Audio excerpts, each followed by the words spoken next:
오늘은 2021년도에 대해서 주택시장에 대한 전망을 좀 하고 실수요자 중심으로 해서 어떤 주택을 구매하면 좋겠다라는 이렇게 말씀을 좀 드리고자 합니다. 갭 투자하시는 분들을 위한 부분도 영상의 끝부분에 좀 나와요. 하지만 이 영상의 이제 중요한 부분은 주택이 없는 분들이 시드머니만 있을 때 그때 구입해서 실거주하면서 미래를 보면 좋을 것들을 제가 씹어드릴게요. 이번에는 구체적으로 제가 씹어드릴 겁니다. 영상 끝까지 보십시오. 간단하게 전망을 먼저 하겠습니다. 2021년도의 전망을 잠깐 하면은 기본적인 흐름은 우상향입니다. 어딘가 아파트의 특정 지역만 여기만 뜬다 말할 수 있는 시절이 아니에요. 이곳 저것이 국지적으로 다 뜰 수 있고 서울은 뭐 말할 거 없고 수도권까지 포함해서 계속 우상향으로 간다. 그래서 조금 더 좋은 입지는 규제가 있죠. 규제가 세게 들어간 거 있지 않습니까? 특히 토지거래 허가구역같이 규제가 딱 들어간 곳은 아직까지는 크게 뜨지를 못하고 있는 것 같아. 현실적으로 보여지는 것. 하지만 규제가 풀리는 시점에서 한 번에 얼마큼 도약할지 그런 문제가 남아있겠죠. 결국에는 우상향 곡선을 가질 수밖에 없는 게 서울과 수도권 그리고 지방의 대도시다라고 저는 말씀을 일단 드리고 시작할게요. 그래서 어디가 더 뜬다라는 말을 이번에는 드리지 않겠습니다. 이거 그냥 지나가는 애한테 야 너 어디 뜰 것 같냐면 저기요 하고 마포구 가리켜. 맞잖아. 깐난이가 우유 먹고 있어. 그래서 얘야 어디가 뜰까? 근데 깐난이가 손가락으로 아무 데나 가리켰어요. 용산구야. 뜨잖아요. 다 뜨니까 전망이 아닌 전망을 제가 마무리 짓겠습니다. 국지적으로 그리고 서울 수도권은 다 우상향이다. 그렇다면은 아파트 값이 계속 왜 뜰까? 근데 그 이유 솔직히 말씀드릴 거예요. 근데 여러분 너무 잘 알고 계셔가지고 제가 요거까지는 약간 송구스럽지만 그냥 형식적으로 말씀을 드릴게요. 일단 저금리죠. 투자할 데가 없어요. 어딘가로 가야 돼. 근데 이것도 제가 한 100번 이상 말씀드렸던 것 같아요. 주식은 리스크가 커. 그래서 리스크가 없고 물이 들어온 부동산 시장으로 유입될 수밖에 없다는 거. 그리고 단순히 저금리가 아닙니다. 유동성이 계속 확장되고 있어요. 계속 부풀리고 있어요. 빡빡빡. 그 이후에는 지금 시장으로 토지 보상금도 기존의 돈도 천문학적 액수인데 토지 보상금도 50조 이상이 2021년에 더 들어와야 됩니다. 그죠? 그리고 코로나로 인해서 경기가 굉장히 안 좋아졌죠. 자영업자라든지 국민들한테 정부가 돈을 풀고 있어요. 이 돈까지도 유동성에 한몫을 하게 되는 겁니다. 그러니까 엄청난 볼륨을 갖고 있는 거죠, 유동성이. 그리고 공급이 부족합니다. 이렇게 저금리의 유동성은 계속 확장되고 팽창되고 있는데 공급량은 부족해. 그러면 공급량 부족은 실질적으로 다른 걸 자극하는 게 아니라 우리 인간에서 가장 중요한 게 뭐죠? 멘탈이죠. 멘탈이 무너지면 육체도 무너진다고 그러잖아요. 이 멘탈을 건드리는 게 바로 공급량 부족이에요. 내가 사고 싶을 때 내가 사고 싶은 지역에 물건이 없다라는 거거든. 멘탈이 망가지면 어떻게 되겠어? 패닉 바잉이 이루어지는 거죠. 물론 정부가 중형 임대라든지 뭐 호텔과 공장, 뭐 빌딩 이런 것들을 개조해서 임차인으로 살 수 있게 해주겠다고 하는데 그거 가지고 집을 사고 싶고 당당해지고 싶은 20대, 30대, 40대의 욕구를 막을 수 있을까요? 어렵겠죠. 그래서 내년 아파트 값은 계속 상승이 된다. 저는 지금 한정적으로 말씀드릴 거예요. 돈이 많은 사람이 갭 투자하는 그런 거 아니에요. 지금 제가 말씀드리는 거는 딱 실거주를 할 사람. 자산이 5억에서 6억 정도밖에 없다. 3년 전만 해도 5억에서 6억이면은 웬만한 곳에 30평대 아파트 다 갑니다. 근데 지금은 나도 말하지만 참 웃기네. 5억에서 6억이 힘을 발휘하기가 좀 어렵죠. 그래서 이분들이 어떻게 어느 곳에 실거주하는 집을 사야 되는지 아파트를 사야 되는지 말씀을 드릴게요. 저는 딱 포인트를 잡아드리겠습니다. 그 포인트가 청량리예요. 청량리는 대규모로 개발이 되고 개발이 잡혀 있습니다. 특히나 교통의 호재는 다 들어와 있어. GTX-B, GTX-C가 거기에 딱 겹치고요. 그 다음에 경의중앙선이 거기 지나갑니다. 그리고 전통의 1호선이 지나갑니다. 수인분당선 거기로 엮여요. 그리고 경춘선 하나 더 있습니다. 청량리에서 목동을 이어주는 강북 횡단선까지 거기에 딱 들어와 있어요. 유동 인구만 해도 어마어마할 수밖에 없습니다. 거기서 GTX 갈아타고 싶은 사람이 얼마나 많겠습니까? 강남 가려고, 그죠? 강남 여의도 가려고. 이러한 곳이 청량리인데 청량리에서 웬만한 곳은 지금 다 평당 3천 이상이 훌쩍 넘었어요. 그래서 청량리가 힘들면 20평 후반에서 30평 초반을 이렇게 기준으로 말씀드리는 거고 평당 3천이 넘었기 때문에 여기가 부담이 느낀다면 한 정거장만 이동하자. 그래서 제가 추천하고 싶은 거는 제기동료 회기역 부분입니다.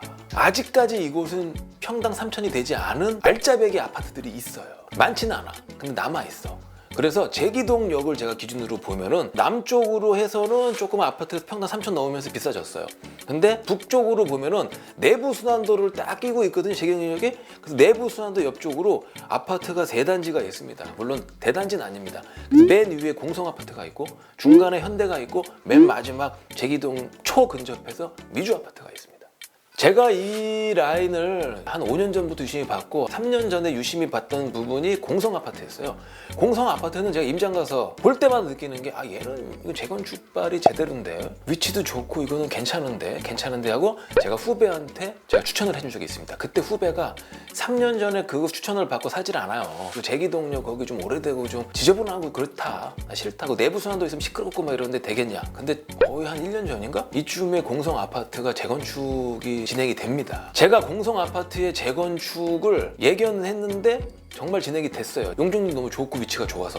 지금은 물량이 없어요. 그러면 그게 재건축이 진행된다고 쳤을 때 그 밑에 현대는 재건축하기 어려운 용적률일 수도 있어요. 근데 지금의 화두는 재건축이 아닙니다. 서울 시내에서 주변의 집값, 청량리가 집값이 계속 땅값이 떠주면은 당연히 한 정거장밖에 안 되는 지역은 자연스럽게 땅값이 뜹니다. 또 제기동은요, 제기동 나름대로의 좋은 그 위치를 갖고 있어요. 또 제기동 한복판이잖아요. 한강 기준으로 해서 이북에서 한복판 라인 아닙니까?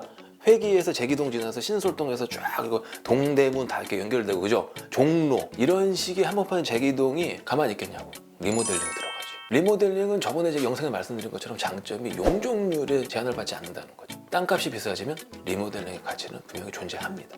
그리고 그 밑에 경동 미주 아파트도 초근접 제기동 역세권으로서 충분한 가치가 있죠. 리모델링이 진행되지 않아도 그러한 희망만으로도 우상향으로 갈 수밖에 없다. 게다가 지금 평당 3천이 안 돼서 2,700에서 2,800 사이의 매물이 나와 있다는 겁니다. 실거래가도 우상향입니다. 근데 아직까지는 다른 서울에 비교했을 때, 좋은 입지에 비교했을 때 좋은 가격으로 들어갈 수 있는 곳이 아니냐. 특히 실거주로 했을 때 강남 가깝죠? 지하철역 잘 돼 있죠? 그 경동시장 있죠? 최고가 아닌가 좀 싶습니다. 비록 아파트는 좀 오래됐지만 쭉 살아도 만족스럽고 살면서 계속 개발 호재들이 있고 아파트 우상향 가고, 그러면 지금 5, 6억을 가지고 들어가신 분이 그래도 희망을 갖고 살 수 있다 추천드리고 싶어요. 이번에는 한번 회기역으로 가볼게요. 2000한 중에서 후반대 아파트 단지 좀 괜찮은 아파트가 하나 두 개 이 정도 있는 걸로 제가 알거든요. 청량리역하고 붙어 있죠. 한 정거장밖에 안 되잖아. 그리고 거기서 1호선이 당연히 지나가고 경의중앙선 지나가고요, 그죠? 그리고 청량리 역세권이 개발이 됐을 때, GTX가 딱 뚫렸을 때 강남 접근성 굉장히 좋고요. 아직 그렇게 비싸지 않고요. 지금이 아니면 들어가기 힘들다. 회기도 마찬가지예요. 계속 우상향입니다. 우상향이란 말은 지금이 제일 싸다라는 말을 대신하는 표현이에요. 그러니까 지금 제일 쌀 때 들어가시면 좋겠다라는 거를 지금 앤디가 말씀드리고 싶어요. 이제 갭 투자를 한번 생각해 보자고. 이 갭 투자를 봤을 때는 집이 일단 한 채인데 갭 투자하시는 분이 계시겠고, 집이 한 채는 갖고 있는데 두 채나 세 채를 위해서 갭 투자하시는 분이 계실 거란 말이에요. 집 한 채 갭 투자는 그냥 단언하겠습니다. 서울 들어오시고 또는 수도권에 핵심 지역 들어가세요. 1주택을 갖는 거기 때문에 그나마 규제가 덜해. 그나마 대출도 나오고. 그러니까 규제 지역의 핫한 곳으로 들어가라. 여기서 그냥 딱 정리를 해드리겠습니다. 워낙 장소는 많으니까 여러분들 그냥 다 아시잖아요, 어디가 핫한지.